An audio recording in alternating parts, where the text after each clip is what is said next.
Hello everyone, classical इन molecular genetics को हम continue करेंगे। तो आज का जो हमारा पहला टॉपिक है वो है how is pleiotropy different from polygenic inheritance. तो जो नीचे दिए गए हैं, a single gene can exhibit multiple expressions, a single gene exhibits only a single expression, two genes exhibit a single character, या फिर multiple genes control a single character. तो इसका जो आंसर है, इसका आंसर क्या आएगा?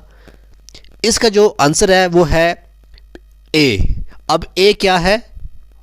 ए जो है वो है a single gene can exhibit multiple expressions.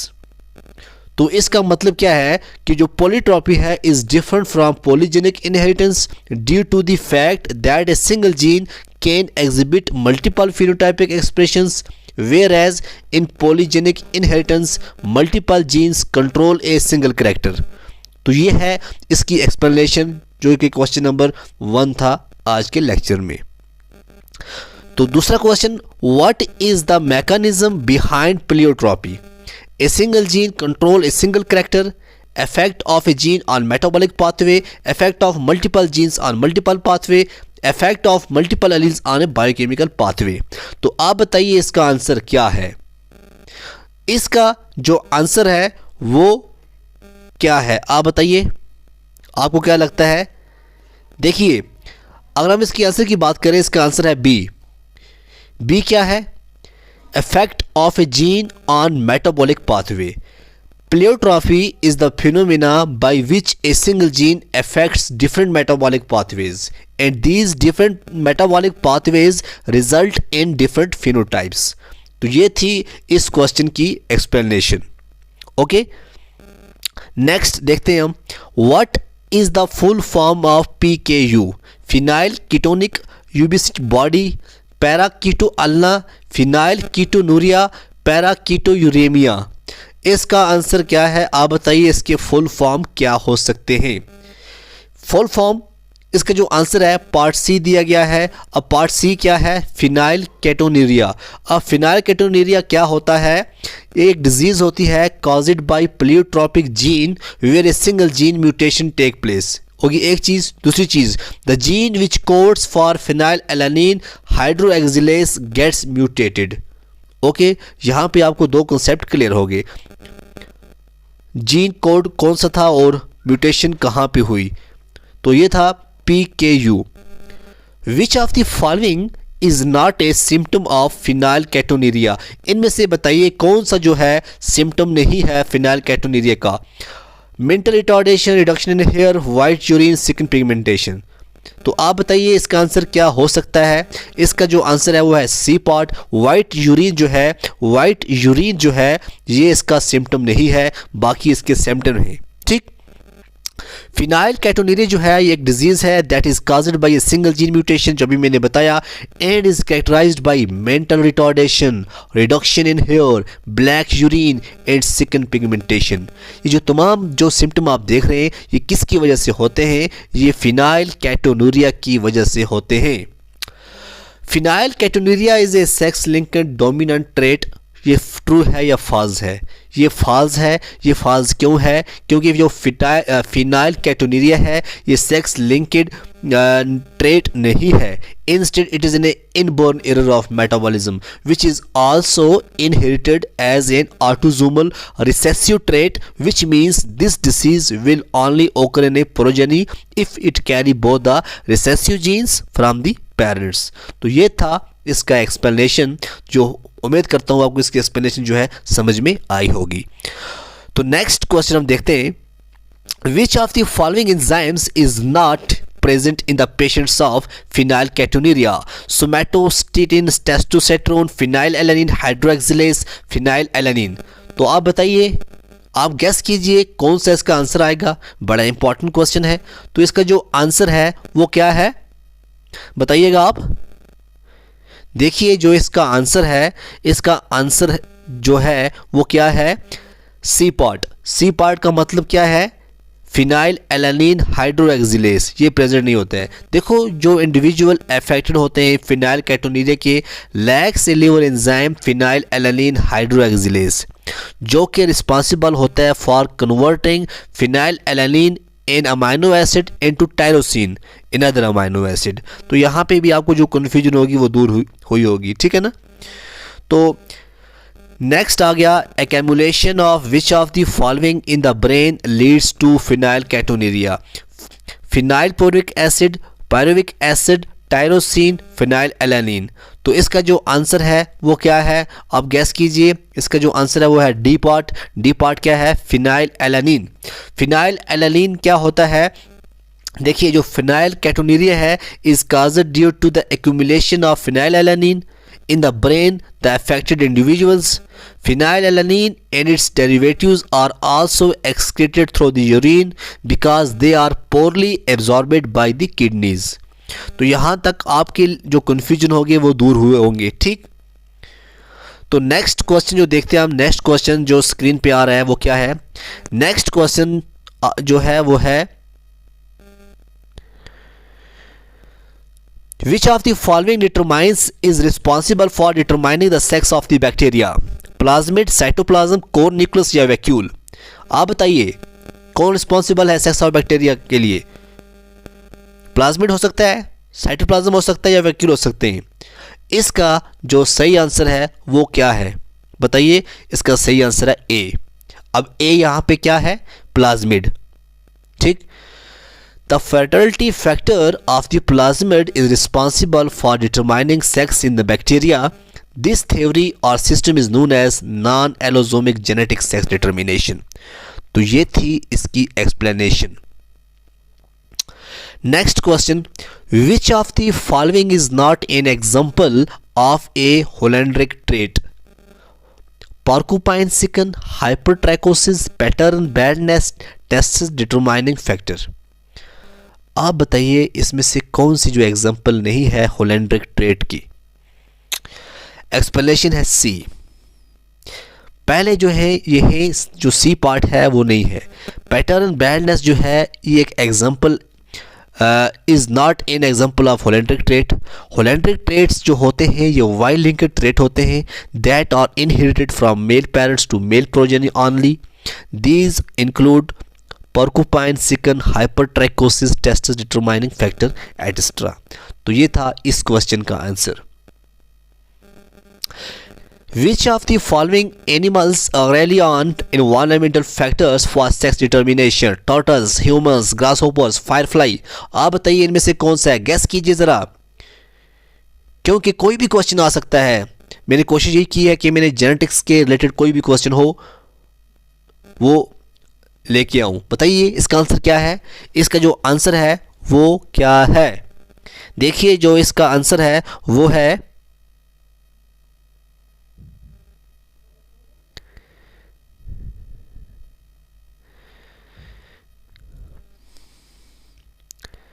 हाँ जी, इसका जो आंसर है यहाँ पे जो नीचे दिए गए हैं टर्टल्स, ह्यूमंस, ग्रास होपर, इसका जो आंसर है वो है ए टर्टल्स जो है टर्टल्स, ठीक है ना। ए क्या है, टर्टल्स। टर्टल्स जो है are one of the organisms which rely on environmental factor for sex determination completely. They usually depend upon temperature for this purpose. Okay, turtles जो होते हैं ये organism होते हैं जो rely on environment factor for sex determination completely. Okay, यहाँ पे भी आपका जो question का जो आंसर था, जो concept था वो clear हो गया। नेक्स्ट क्वेश्चन हम देखते हैं। नेक्स्ट क्वेश्चन क्या आपकी स्क्रीन के ऊपर आ रहा है। नेक्स्ट क्वेश्चन जो आपकी स्क्रीन पर आ रहा है वो है the chromosomal basis of sex determination was discovered by which of the following scientist? Steven grey, Henking, Wilson. आप बताइएगा, गेस कीजिएगा, इसका जो आंसर है वो क्या आएगा। इसका आंसर है सी पार्ट। सी पार्ट क्या है, सी जो है वो क्या है, देखिए हैंकिंग जो है इसका आंसर है। Foundation of the chromosome basis determination was laid on by the Henking in 1891। He studied a specific nuclear structure through spermatogenesis in a few insect. Which of the following scientist discovered the Y chromosome? आप बताइए कौन सा जो है scientist जिसने discover किया है Y chromosome? Steven, Ernest Haeckel, Francis Crick, Wilson. इसका आंसर क्या आ सकता है, गैस कीजिए आप। कमेंट में लिखिए क्या क्या हो सकता है। इसका जो आंसर है वो है स्टीवन। स्टीवन जो है ये साइंटिस्ट है जिसने डिस्कवर किया था Y chromosome. Many scientist concluded that the X body जो है वो क्या है, बट ये जो है इसका आंसर है। In which of the following animals there is a difference between the male and female numbers of chromosomes? Humans, drosophila, grasshopper, pigeon. कौन सा इसका जो सही आंसर है बताइएगा आप। सी पार्ट जो इसका है सही आंसर, क्योंकि जो ग्रास होपर होता है, grass hopper mail and female individual जो होते हैं डिफरेंट नंबर ऑफ क्रोमोसोम होते हैं, क्योंकि जो ग्रास होपर होता है exhibit XO type of male heterogameity where two kinds of sperms are formed, one with X chromosome and the other with no sex chromosome। ये था आपके इस क्वेश्चन का आंसर। ठीक है, What is the full form of TDF? अगर वहां पूछा गया TDF का फुल फॉर्म क्या है तो आप इसका जवाब क्या दोगे? टेस्ट डिटरमाइनिंग फैक्टर या टेस्ट डेवलपमेंट फैक्टर या थायराइड? इसका जो आंसर है वो है टेस्टिंग डिटरमाइनिंग फैक्टर। पहला जो है ए पार्ट इसका सही आंसर है, testing determining factor. TDF is essential for the development of male sex organs, पहली चीज ये है। And if it is not produced in the body, then it leads to the formation of the female। उसके बाद है what accordingly to Mendel was responsible for the inheritance of specific trait? Gene, factor, chromosomes, DNA। बताइएगा आप इसका जो सही answer है वो क्या है? अकॉर्डिंग टू मेंडल कौन responsible inheritance of specific trait? क्या आंसर इसका आएगा? गैस कीजिए। इसका जो आंसर है वो है फैक्टर्स। क्या है? फैक्टर। मेंडल ने डिस्कवर किए थे laws of inheritance. He attribute these traits being encoded by factors. Later studies showed that these factors are genes. Okay, ये था इसका आंसर। नेक्स्ट क्वेश्चन जो आपकी स्क्रीन के ऊपर आ रहा है वो है the structure of DNA by dash dash received the Nobel Prize in 1962। Maurice Wilkins, Rosalind Franklin, Francis Crick, Erwin Chargaff. बताइएगा आप, गैस कीजिएगा इसका सही आंसर क्या हो सकता है। तो जो स्ट्रक्चर है DNA का, इसका जो सही आंसर है वो है सी पार्ट। अब सी पार्ट क्या है? वो है Francis Crick. One of the central problem in molecular biology was unraveling the structure of DNA. This was finally postulated by Francis Crick and James Watson in 1953. For this, they shared a Nobel Prize in 1962.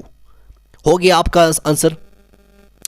What branch of biology focuses on the study of patterns of inheritance? Biology की वो कौन सी branch है जो focus करती है study of pattern of inheritance? Genetics, immunology, evolution या ecology? बताइएगा आप, गैस कीजिएगा आप। इजी क्वेश्चन है, पूछ सकते हैं एग्जाम के अंदर। तो जो इसका आंसर है वो क्या हो सकता है? तो इसका आंसर देखिए, इसका आंसर है ए पार्ट, ए जेनेटिक्स। ठीक है, अब जेनेटिक्स क्या है? जेनेटिक्स एक ब्रांच है। जेनेटिक्स क्या है? ब्रांच है बायोलॉजी की जो डील करती है with questions of inheritance. It uses techniques from various discipline like molecular biology, cell biology and many more understand the basis of inheritance. ठीक है, तो ये था इस क्वेश्चन का आंसर। उसके बाद जो नेक्स्ट क्वेश्चन आपकी स्क्रीन के ऊपर आ रहा है वो है what determines the difference between the progeny and parent? Inheritance, heritage, genetics, variation. इसका जो सही आंसर है वो क्या हो सकता है? इसका जो सही आंसर है वो है डी पार्ट। डी पार्ट यहाँ पे क्या है? वेरिएशन। देखिए, जो वेरिएशन होता है ये difference between individuals with a population. These arise between the progeny and parents and sisters and form a backbone for natural selection to act on. Okay, ये था इसका answer. Who proposed the laws of inheritance in living organisms? यहाँ जो दिए गए हैं scientist, इनमें से कौन था जिसने लॉ को, इनहेरिटेंस लॉ को प्रपोज किया? मेंडल, क्रिक या ज़रोफ? इसका जो आंसर है वो आएगा जी मेंडल। ठीक है, मेंडल जो है law of inheritance in living organism was proposed by George Mendel. He was the first person to apply the scientific method to understand patterns of inheritance. However the importance of his work was not recognized until after his death. जो कुछ भी हुआ, इसने बहुत कुछ किया, लेकिन इसका वर्क जो किया था उसकी समझ में बाद में आई। ठीक, what technique in plant biology was used by George Mendel to derive the patterns of inheritance? क्या hybridization, mutagenesis, exportation, importations, कौन सी टेक्निक्स प्लांट बियोलॉजी के अंदर जिसने यूज़ की थी जॉर्ज मिंडल ने, जो पैटर्न्स इनहेरिटेंस के देखे? इसका आंसर है ए पार्ट। ठीक है, हाइब्रिडाइजेशन। क्या है? Hybridisation. George Mendel carried out the hybridization of pea plants with specific characters and used manual counting to carry out estimate of factors of a generation. This gave rise to the laws of inheritance as we know today. Okay, हम जानते हैं, आज हर कोई जानता है। To discover multiple allelism, it is essential to study dash dash cells from an individual, organs from an individual, tissue या population. इसका answer, जो सही आंसर है वो क्या हो सकता है, आप बताइए। इसका जो सही आंसर है वो है population। ठीक है, क्या है? population। जब हम allelism, multiple allelism के लिए population बहुत जरूरी है। An individual can have maximum of 2 alleles. Hence, to study multiple allelism, it is essential to sample a large chunk of the population. That is all. Okay? तो ये था इसका answer. सही आंसर जो था ये यही है, पॉपुलेशन, क्योंकि एक इंडिविजुअल में जो है मैक्सिमम 2 एलील होते हैं। Other than DNA polymerase, which are the enzymes involved in DNA synthesis? DNA polymerase को छोड़ के आप बताइए इसका आंसर क्या आ सकता है। देखिए, टोपो आइसोमरेज भी होता है, हेलिकेस भी होता है, आरएनए प्राइमेस भी होता है। तो इसका आंसर आएगा ऑल ऑफ दीज, क्योंकि आपने देखा है डीएनए पॉलीमरेज तो होता है लेकिन हेलिकेस, आरएनए भी वगैरह होते हैं। DNA replication takes place at dash dash phase of the cell cycle. तो इसका आंसर क्या है आप बताइए। इसका जो आंसर है वो है एस फेस। ठीक है, डीएनए रेप्लिकेशन जो होती है वो एस फेस पे होती है। The process of copying genetic information from one strand of DNA to RNA is termed as. तो इसका जो आंसर है वो क्या आएगा, वो कौन सी प्रोसेस है? इसका आएगा ट्रांसक्रिप्शन। ठीक है, ट्रांसक्रिप्शन जो है इसका सही आंसर है। The enzyme DNA depend RNA polymerase catalyses the polymerisation reaction in dash dash direction. तो इसका जो आंसर है वो आएगा ओनली 5 to 3। कहाँ पहला जो है, पहला इसका आंसर आएगा। ठीक है, उसके बाद नेक्स्ट क्या है? नेक्स्ट क्वेश्चन जो है, ट्रांसक्रिप्शन यूनिट जो होता है वो क्या होता है? स्टार्ट विद टाटा बॉक्स, नहीं, गलत। Start with palindromic region and ends with rho factor, गलत। Start with promoter regions and ends in terminator regions, yes, ये सही है। स्टार्ट विद CAT रीजन गलत है, तो जो सी पार्ट है वो सही है। In eukaryotes the process of processing of primary transcript involves removal of introns, capping of 5 and 10 and all of this. तो आप बताइए इसमें आंसर क्या है, इसका सही आंसर क्या हो सकता है, ये आप मुझे कमेंट में बताइए। ठीक है, इसका आंसर ऑल ऑफ दीज है। ओके, ऑल ऑफ दीज, तीनों ये इसके अंदर आते हैं। Which RNA carries the amino acids from the amino acids pool to mRNA during protein synthesis? ये भी इजी आपके लिए। आप बताइए इसका आंसर क्या आएगा। इसका जो आंसर है वो है tRNA। ठीक है, tRNA जो है इसका सही आंसर है। ये कैरी करता है amino acid from the amino acid pool to mRNA। जब प्रोटीन सिंथेसिस होती है तब tRNA का अच्छा रोल होता है। The mutation that involve addition, deletion और substitution of a single base pair in a gene are refer to as. उसको हम क्या कहते हैं बताइएगा आप? Point mutation. ठीक है, पॉइंट म्यूटेशन उसको हम कहते हैं। ओके, नेक्स्ट क्वेश्चन जो आपकी स्क्रीन के ऊपर आ रहा है वो है, कभी कभी लैपटॉप जो है ना वो गड़बड़ कर देता है। इन ए mRNA molecule untranslated regions UTRS are present at 5 and 3 and both A and B, 3 and only। क्या आंसर इसका आएगा? इसका 5 and बिफोर स्टार्ट ये भी सही है, 3 and आफ्टर स्टॉप ये भी सही है। तो ये जो अनट्रांसलेटेड रीजन जो होते हैं UTRS जो होते हैं ये कहाँ होते हैं? Both A and B। Okay, which of the statement is correct regarding ribosomes? तो इसका जो आंसर है वो है नीचे दिए गए हैं। तो आंसर सही है इसका, complete polypeptide is released from there, क्योंकि यहाँ पे लिखा गया है most of cell DNA molecule are stored there, ये गलत है। यहाँ लिखा गया है DNA replication take place there, ये भी गलत है। तो इसका जो सही आंसर है वो क्या है? Complete polypeptide is released from there. Okay, next question है which of the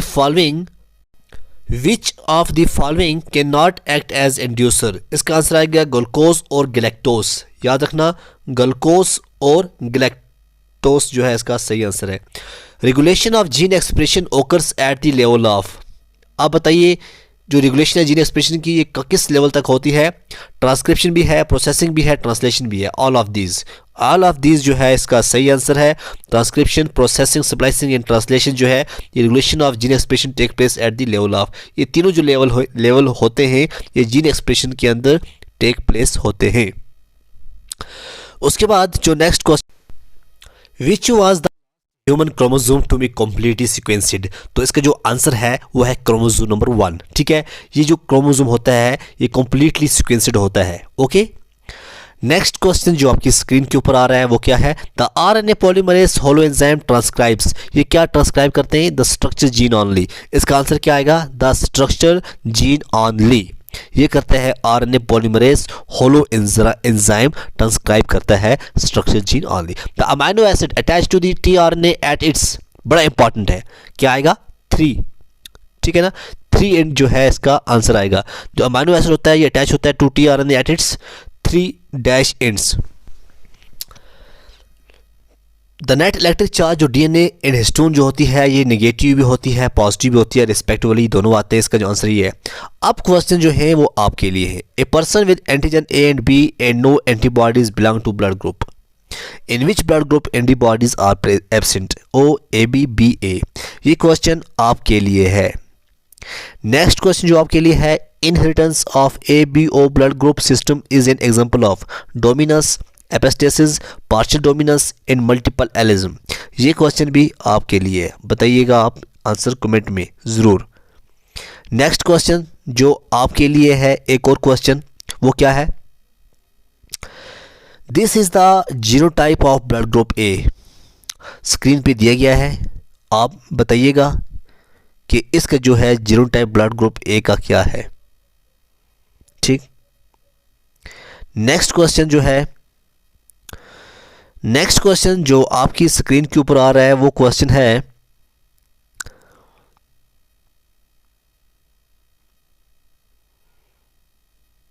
if a patient with blood group B requires an immediate blood transfusion, this type can be given AB and B, AB and A, AB and O या B and O। तो आप बताइएगा, अगर किसी patient को blood group B की require हो, उसको इमीडिएट ब्लड ट्रांसफ्यूजन, तो क्या करना है उसके लिए? फिर एक और क्वेश्चन है, in men this is genetically dominant. इनमें से कौन सा जो है ये जेनेटिकली डोमिनेंट होता है? Albinism, haemophilia, RH positive, colour blindness. इसका आंसर भी आप बताइए कमेंट के सेक्शन के अंदर। Colour of the skin in human is regulated by polygenic effect, lethal genes, multiple genes, none of the above. जो कलर होता है स्किन इन ह्यूमंस का वो रेगुलेटेड बाय कौन करता है regulate? 2 allelic genes are situated on, 2 allelic genes situated on any 2 chromosomes, 2 non homologous chromosome, 2 homologous chromosome, same chromosome. आप बताइएगा इसमें कि इसका जो सही आंसर है वो क्या है।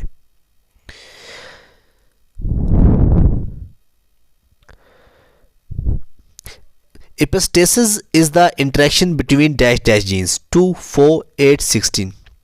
Epistasis जो है ये इंट्रैक्शन बिटवीन कितने जीन का है? Which one of the following has dominant allele in both gene locus? Black, albino, agouti, white. Which one of the following has dominant allele in both gene locus? Albino, black, agouti. Epistasis can produce a ratio of 12:3:1। क्या ये सही है या गलत है? देखो, जो epistasis होता है, Which of the following is classical example of point mutation? Phenylketonuria, sickle cell anemia, hemophilia, thalassemia। देखिए जो सिकल सेल एनीमिया है ये क्लासिकल एग्जांपल है, ठीक है ना? क्या है? क्लासिकल एग्जांपल है पॉइंट म्यूटेशन की। पॉइंट म्यूटेशन जो है जनरली इसका मतलब होता है जब सिंगल पेयर जो होता है डीएनए का वो चेंज हो जाता है, जो जीन होता है उसकी म्यूटेशन होती है, जो कि अल्टरनेशन ऑफ डीएनए, ठीक है, जो काज करता है अल्टरनेशन ऑफ डीएनए। तो ये था सिकल सेल एनीमिया के बारे में। नेक्स्ट क्वेश्चन जो आपकी स्क्रीन पे आ रहा है, which of the following is not responsible for the formation of chromosomes? RNA, DNA, protein, endoplasmic reticulum. देखिए जो इसका आंसर है, इसका आंसर जो है वो है एंडोप्लाज्मिक रेटिकुलम, ठीक है। अब देखो इसकी एक्सप्लेनेशन थोड़ा देखते हैं कि एंडोप्लाज्मिक रेटिकुलम के बारे में हम थोड़ा बहुत देखते हैं कि इसका जो एंडोप्लाज्मिक रेटिकुलम है ये रिस्पॉन्सिबल नहीं होता है। क्यों नहीं होता है? For the formation chromosomes, chromosomes are made of proteins. पहली बात यह है क्रोमोसोम जो है प्रोटीन के बने हुए होते हैं, डीएनए और आरएनए के भी बने होते हैं। द लॉस और gain of A segment of DNA often cause the alternation of chromosomes.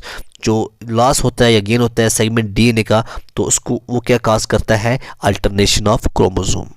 ठीक है, ये थी इसकी क्वेश्चन की एक्सप्लेनेशन। तो ये था कि एंडोप्लाज्म जो रेटिकुलम है ये रिस्पॉन्सिबल नहीं होता है। आप देखते रहिए टीचिंग बियालजी, आपके लिए इससे भी अच्छा क्वेश्चन, अच्छा सीरीज लेके मैं आऊँगा ताकि आपको एग्ज़ाम में कोई प्रॉब्लम ना आए। लेकिन मेरे क्वेश्चन का जवाब ज़रूर दीजिए। खुदा हाफिज़, मिलते हैं कल इंशाल्लाह।